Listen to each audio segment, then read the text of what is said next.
जय श्री कृष्ण। शादी, सास और प्रेमी।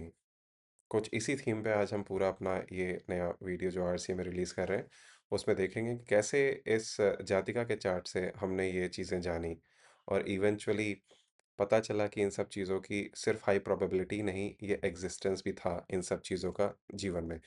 इस वीडियो को आप अंत तक देखें, आप जानेंगे कैसे एक विवाह में सास की बेटी की साजिश के चलते और एक प्रेमी की एंट्री के चलते पूरी लाइफ कई लोगों की कैसे ख़त्म हो चुकी है या कितना स्ट्रगल उनकी ज़िंदगी में चल रहा है। मैं शरद शर्मा, वृंदावन एस्ट्रो रेमेडीज़, कनखल, हरिद्वार क्षेत्र, गंगा मैया के तट से आपका स्वागत करता हूँ।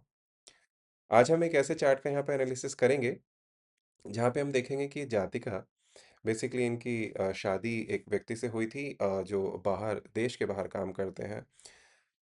वर्ल्ड की, इंडिया की नहीं, वर्ल्ड की one of the best universities में उनको फेलोशिप मिली हुई है, हैंडसम है, जिम बहुत करते हैं, पढ़ाई-लिखाई में बहुत आगे हैं, स्पिरिचुअली, रिलीजियसली बहुत इंक्लाइंड हैं। अब ऐसे में इनकी जब इस जातिका के साथ शादी हुई है, तो आज हम उसका यहाँ पे एक आरसी रखेंगे, एक बताने का प्रयास करेंगे। ये डी1 चार्ट है हमारा, हम डी9 को भी गो थ्रू करेंगे, उसको भी समझेंगे कैसे ये कुंडली बताती है कि इस जातिका के साथ शादी करके उन्होंने अपने इस जीवन का कोई कार्मिक लेन-देन तो पूर्ण नहीं किया और उसके निमित्त कौन-कौन बन रहे हैं। सिर्फ़ वो जातिका ही नहीं, उसकी मदर, एक्सटर्नल इन्फ्लुएंसर और उसका प्रेमी, जो कि अगेन एक्सटर्नल इन्फ्लुएंसर हो सकता है। आइए हम देखते हैं। देखिए धनु लग्न की ये कुंडली है। धनु लग्न की कुंडली के जो धनु लग्न के जो धनु राशि के जो स्वामी हैं जुपिटर, गुरु, वो यहाँ पे स्कॉर्पियो राशि में बैठे हैं। आप समझ सकते हैं स्कॉर्पियो राशि वैसे ही बहुत ही सीक्रेटिव और हिडन चीज़ों के लिए, ट्रांसफॉर्मेशंस के लिए जानी जाती है और अगर हम बात करें कालपुरुष के चार्ट की भी, तो कालपुरुष के चार्ट में यहाँ पे 8 नंबर आता है। अगर आप इस लग्न से स्टार्ट करेंगे 1 through 8, so 8 basically will be appearing here, जो अगेन ट्रांसफॉर्मेशन सीक्रेटिव है और स्कॉर्पियो यानी कि 8 नंबर की राशि में आते हैं। अब 8 नंबर की राशि के जो स्वामी हुए वो मार्स हुए। मार्स इस चार्ट में सिंह राशि में, जो कि सूर्य जिसके स्वामी हुए, उनकी आधिपत्य में 9th हाउस में विराजमान है। हाउएवर लग्न के बाद हम यहाँ पे स्टार्ट करते हैं, पहले फोकस करेंगे हम मून के ऊपर कि इनका मन कैसा है। अब जो मून है यहाँ पे 8th हाउस, हम नक्षत्र बेसिस पे बात करेंगे, ना कि सिर्फ़ ग्रहों के बेसिस पे। तो जो इनका मून है यहाँ पे 8th भाव में, आप देख सकते हैं कि हिडन इश्यूज़ हैं, इमोशनल क्राइसिस हैं, सीक्रेट नेचर्स हैं, बहुत सारी चीज़ें छुपाई जा रही हैं। यहाँ पे जो सबसे बढ़िया आज आपको एक चीज़ नई सीखने को मिलेगी, वो है नक्षत्र अश्लेषा। अश्लेषा नक्षत्र में इनका जो मून आ गया है, अश्लेषा नक्षत्र बेसिकली क्या होता है कि कंट्रोल है, मैनिपुलेशन है। सर्प जैसे कुंडली में कुंडली मार के बैठा हुआ सर्प होता है, वैसा ही अश्लेषा नक्षत्र का पिक्चराइज़ेशन हुआ है। अगर आप गूगल करेंगे तो एक सर्प है, स्नेक है, जो कुंडली मार के बैठा है। तो कुंडली मार के जो सर्प बैठा है बेसिकली वो कंट्रोल है, मैनिपुलेशन है, कॉइल उसकी नेचर है। तो कहीं न कहीं वो उस व्यक्ति को इसमें यहाँ पे 8th हाउस में चतुर्थ भाव, चतुर्थ राशि के स्वामी, कर्क के स्वामी मून बैठे हैं। तो उनके अंदर इमोशंस हैं लेकिन स्टेबल नहीं है। रिसेंटमेंट बहुत जमा है, बाहर कंट्रोल चाहते हैं। तो वो छोटी-छोटी बातों में एक बहुत बड़ा इमोशनल कॉन्फ्लिक्ट यहाँ पे क्रिएट हो रहा है, जो कि हम देख रहे हैं। अब मून सिर्फ़ मन नहीं है, मदर भी है। अभी हम उस पॉइंट को भी टच बेस करेंगे। आप हमारे इस वीडियो को वॉच करते रहिए। अब यहाँ पे देखते हैं कि जो 11th भाव है यहाँ पे, 11th भाव में यहाँ पे वीनस है, राहु है, मरकरी है। तुला राशि में वीनस है, जो कि कारक तत्व है स्त्रियों में, और यहाँ पे राहु के साथ 11वें भाव में बैठे हैं। तुला राशि है तो अपनी राशि में वीनस बैठे हैं, जो कि बहुत अच्छी बात है। लेकिन स्वाति नक्षत्र यहाँ पे आया है। स्वाति नक्षत्र किसका है? राहु का। अब जब राहु का ही अपना नक्षत्र है, राहु स्वयं वीनस के साथ बैठे हैं, मरकरी के साथ बैठे हैं, तो ये वैसे भी चीज़ें बहुत ज़्यादा अजीबो-गरीब हो गई हैं। कैसे? कि रिलेशनशिप तो है, लेकिन राहु क्या कर रहा है? एम्प्लीफिकेशन कर रहा है, समाज के दायरों को तोड़ रहा है, कन्फाइनमेंट ज़ोन के बाहर भाग रहा है। तो वो इस रिलेशनशिप में सैटिस्फैक्शन नहीं देगा। ना वो सैटिस्फैक्शन देगा और हमेशा कंपैरिज़न रखेगा। 11th हाउस बेसिकली वैसे डिज़ायर्स का, फुलफिलमेंट का है, गेन का है, आपके एल्डर सिब्लिंग्स का है, आपकी सैलरी का है, गेन्स, आप ये तनख्वाह भी यहाँ से हम देख सकते हैं। तो कैसे आपकी सोर्स ऑफ इनकम क्या रहेगी, वो यहाँ से रिफ्लेक्ट होती है। तो यहाँ पे हम कन्फाइन्ड रहेंगे केवल रिलेशनशिप के ऊपर। तो वीनस के साथ जब राहु बैठ गया, राहु के ही नक्षत्र स्वाति में बैठ गया, तो उसने वीनस की जो एम्प्लीफिकेशंस हैं, जो डिज़ायर्स हैं, वो अत्यधिक बढ़ा दी। अब यहाँ पे क्या है कि देखिए डिज़ायर अनलिमिटेड हो गई है इसकी, रिलेशनशिप में सैटिस्फैक्शन नहीं है, हमेशा कंपैरिज़न है, एक्सटर्नल अफेक्शन की हम यहाँ कोई गारंटी नहीं दे रहे हैं। वृंदावन एस्ट्रो रेमेडीज़ इस चीज़ को हमेशा हाइलाइट करते हैं कि हम यहाँ पे सिर्फ़ आपको एक प्रोबेबिलिटी बता रहे हैं, एक टेंडेंसी बता रहे हैं इस चार्ट की। हम कहीं भी, कभी भी, कैसे भी ये कन्फर्मेशन नहीं दे रहे हैं कि इस जातिका के बाहर संबंध हैं या नहीं हैं, थे, हैं या होंगे, नहीं। हम ऐसी कोई यहाँ पे चीज़ें नहीं बता रहे हैं, चाहे वो पुरुष हो या स्त्री हो, कोई जजमेंट नहीं है। हम तो बस एक चार्ट के बेसिस पे यहाँ बता रहे हैं कि जो सामने यहाँ पे दिख रहा है आपको इस चार्ट में, जो ये नक्षत्र और जो ग्रह, भाव, राशियाँ दिख रही हैं, उसके बेसिस पे हम यहाँ पे डिकोड करने का प्रयास कर रहे हैं, एक लर्निंग के मोड में जाके। अच्छा जी, तो कमिटमेंट यहाँ पे वीक हो जाएगा और डिससैटिस्फैक्शन हाई हो जाएगा क्योंकि राहु है, सैटिस्फाई वो होना ही नहीं दे रहा है वीनस को। हमेशा दिल माँगे मोर वाला स्वाभाविक इनके साथ इश्यू रहेगा।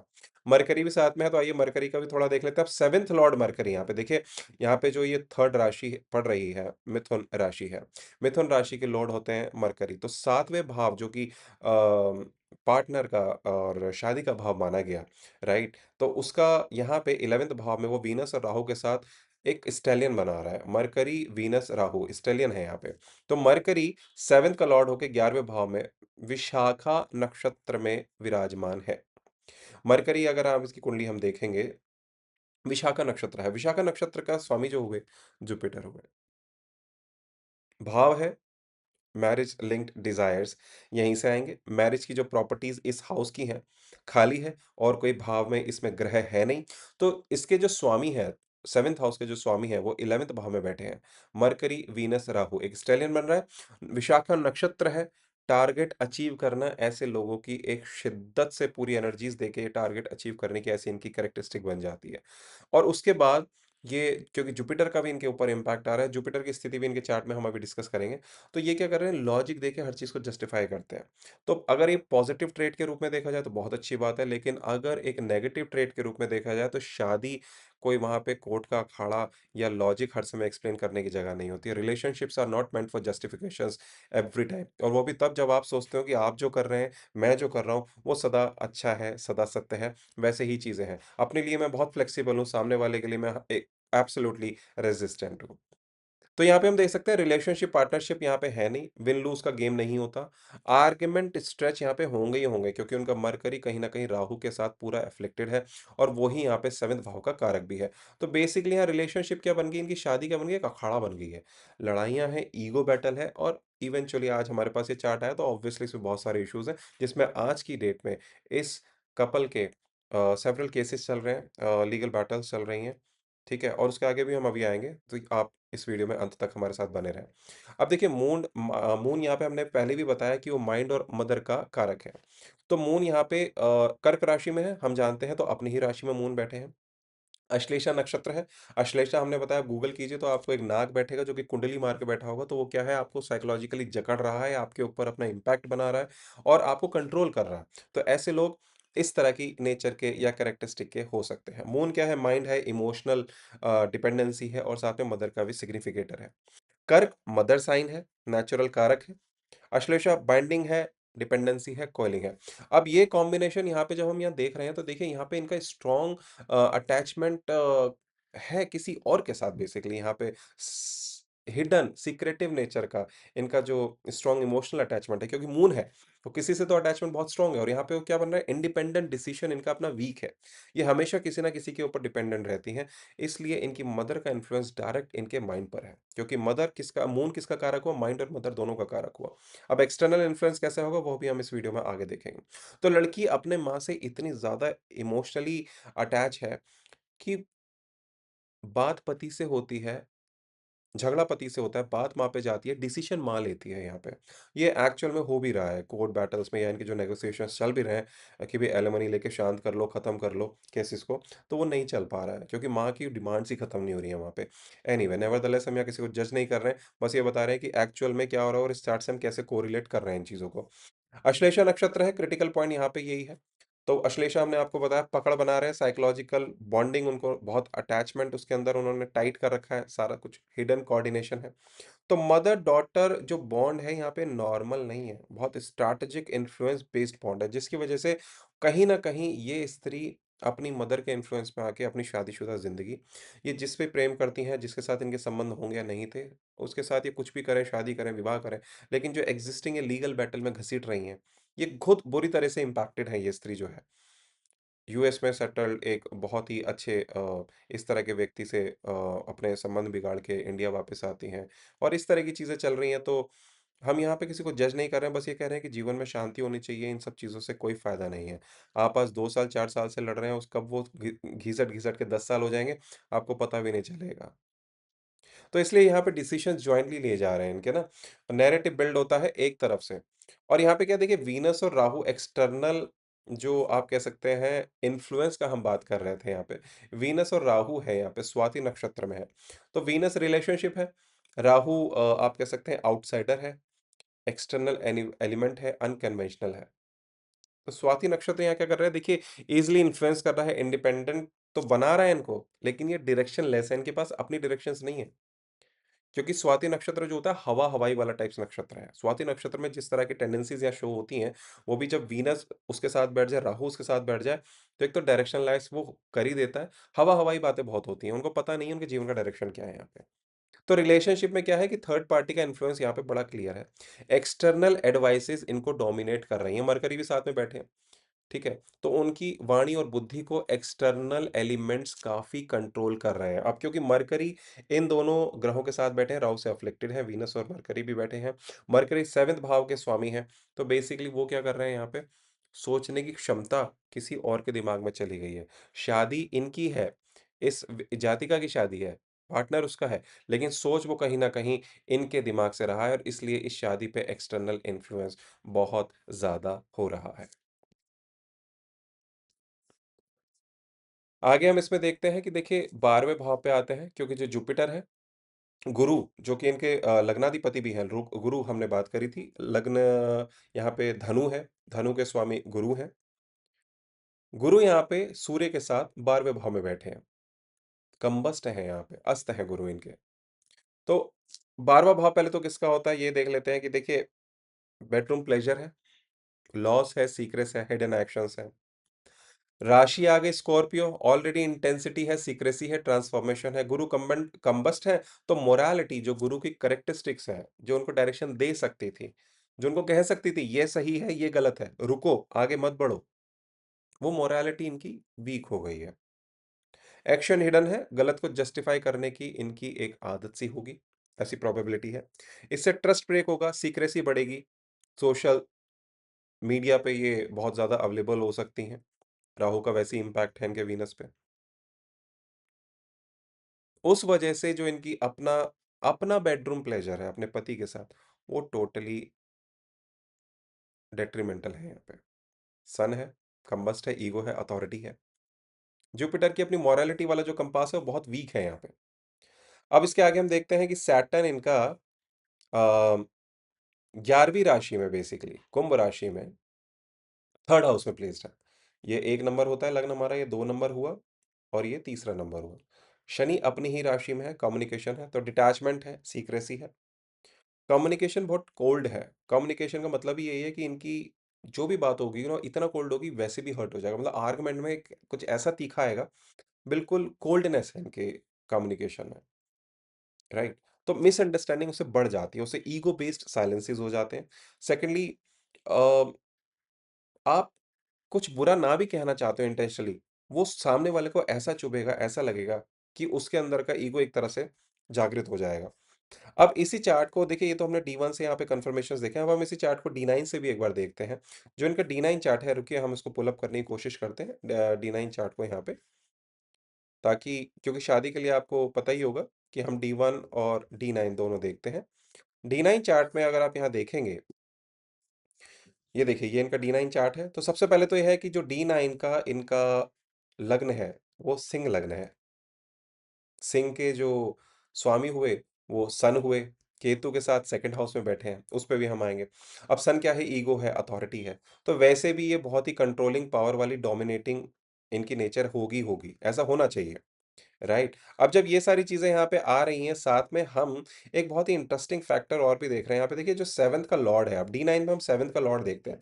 7th मन है इनका, तो रिलेशनशिप में इनका मन तो है, ठीक है? जो पार्टनरशिप है उनका मन है, यहाँ मदर भी है, मदर बैठी हैं यहाँ पे।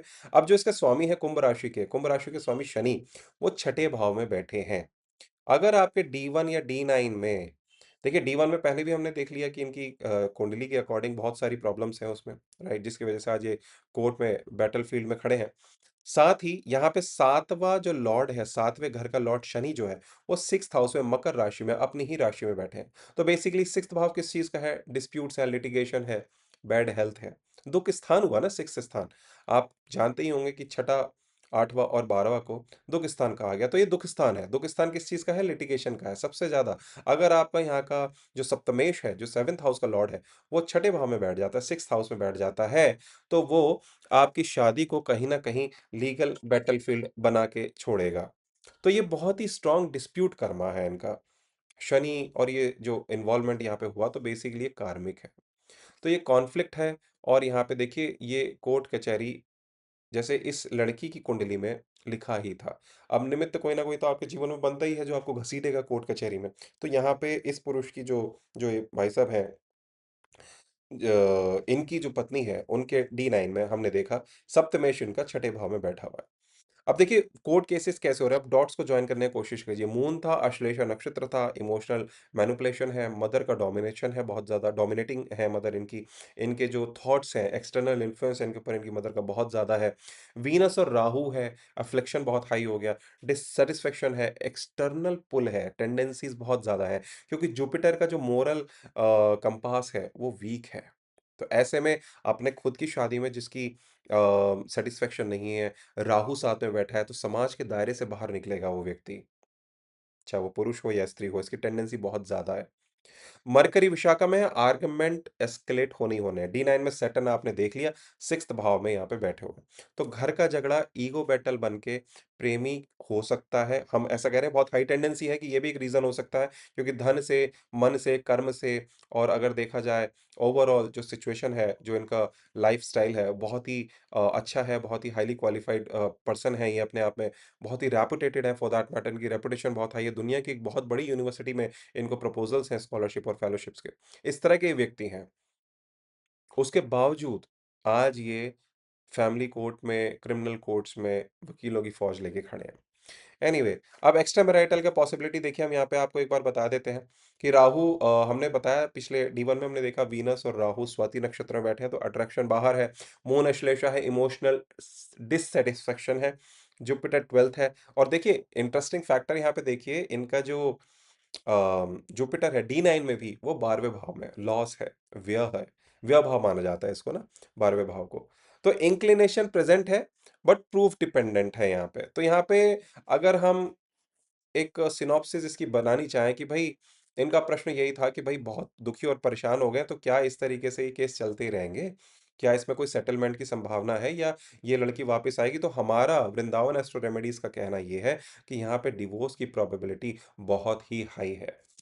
अब उसको हम कुंडली से भी हट के देखें, तो उनके जो मदर ने कोर्ट में, इनके मोहल्ले में, सोसाइटी में, इनके घर पे आके जो सो कॉल्ड चीज़ें करी हैं, लड़ाई-झगड़े दोनों पक्षों में हुए हैं, तो उस वजह से भी जो थोड़े बहुत भी रिश्ते बच सकते थे, वो तार-तार हो चुके हैं। प्लस लड़ाई सिर्फ़ ज़बानी नहीं रह गई है, हाथ-पैर भी उठाए जाते हैं लड़के के ऊपर। तो वैसे भी इस मैरिज का अगर आप बिहेवियरल एस्पेक्ट भी देखें, तो उसका कंटिन्यूएशन बहुत, बहुत टफ नहीं, नल निल के बराबर हो गया है। तो डिवोर्स की प्रोबेबिलिटी यहाँ हाई है। अब ये देखिए मेंटेनेंस और सेटलमेंट की तरफ कैसे बढ़ रहे हैं या क्या है? लड़की खुद भी, उसकी माँ भी बहुत पैसे माँग रही है इनसे ऑलरेडी। तो वीनस और राहु यहाँ पे दोनों इनके जुड़े हुए हैं, रुक जाइए वापस को हम D1 को प्रेज़ेंट करते हैं यहाँ पे। तो जो लड़की की मदर हैं, वो बार-बार नेगोशिएशन फेल अगर हो रहा है, तो कहीं न कहीं उनका बहुत बड़ा उसमें रोल है। वीनस है राहु है, तो हाई डिमांड है। गेन का भाव है ना, गेन का भाव है। तो गेन का भाव कहाँ से हो रहा है? शादी के भाव से गेन मिल रहा है इनको। मरकरी क्योंकि शादी का जो यहाँ पे 7th हाउस का जो लॉर्ड है, वो गेन हाउस में बैठ गया, तो इनको गेन यहीं से होगा। मेंटेनेंस के थ्रू होगा या इनका वन टाइम सेटलमेंट अगर होता है, तो मरकरी नेगोशिएशन मोड में है यहाँ पे। हाई डिमांड है, राहु है, क्योंकि जो आप सोचेंगे कि ₹5 की चीज़ है, इनको वो पहले ही ₹500 की चीज़ दिख रही है। राहु है ना, एम्प्लीफिकेशन दे रहा है। लमसम सेटलमेंट इनका होने की काफ़ी काफ़ी संभावनाएँ हैं। मेंटेनेंस अवॉइड करके जो कि हमें ऐसा लगता भी है कि लड़की खुद भी बहुत विलिंगनेस है उसकी शादी के बाहर जाने की। साथ में वो रह नहीं पाएगी, पैसा मिलके ही वो इस केस में हमें ऐसा लगता है कि वो दूसरी जगह सेटल होने का प्रयास करेगी, तो उसको भी कहीं न कहीं जल्दी है इस चीज़ को ना।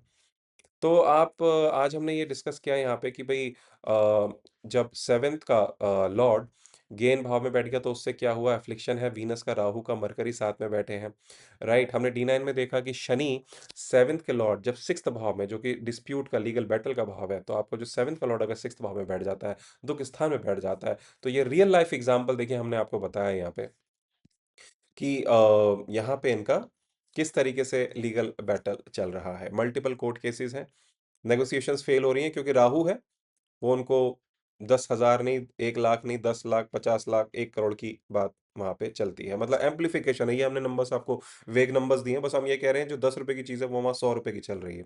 ये नेगोशिएशन वहाँ पे चल रहा है। तो कहीं न कहीं इनको गेन तो होगा ही इस शादी से, ठीक है जी।